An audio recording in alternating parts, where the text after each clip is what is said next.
دادگاه شهر دوشنبه روز 19 اکتبر عزت همان حامی شناخته حقوق مهاجران تاجیک را با جرم قلابی به 9 سال زندان محکوم کرد. در این باره به از پریوس ادوکات عزت همان سید برهان شریفوف خبر داد. ادوکات گفت آنها از حکم راضی نیستند و از آن شکایت خواهند برد.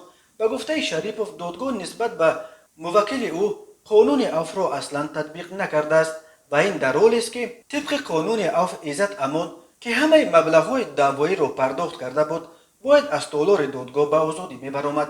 دادگاه عموما قانون عمل کننده کشور از جمله ماده 49 کودکس جنایتی و ماده 5 قانون جمهوری تاجیکستان درباره عفو را پایمال کرده به زیر حمایه من حکم صادر کرد.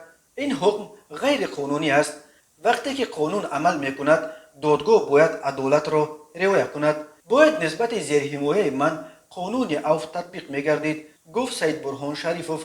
عزت امان روز 25 مارس سال جاری همگی چند روز بعد لغو شهروندی روسیه‌اش به طور مرموز از مسکو غیب زد و 2 روز بعد در دوشنبه پیدا شد. وزارت کارهای داخلی تاجیکستان اعلان کرد که عزت امان در این وزارت در بازداشت قرار دارد و به ضدش در اوباک با اتهام قلابی پرونده جنایتی گشودند.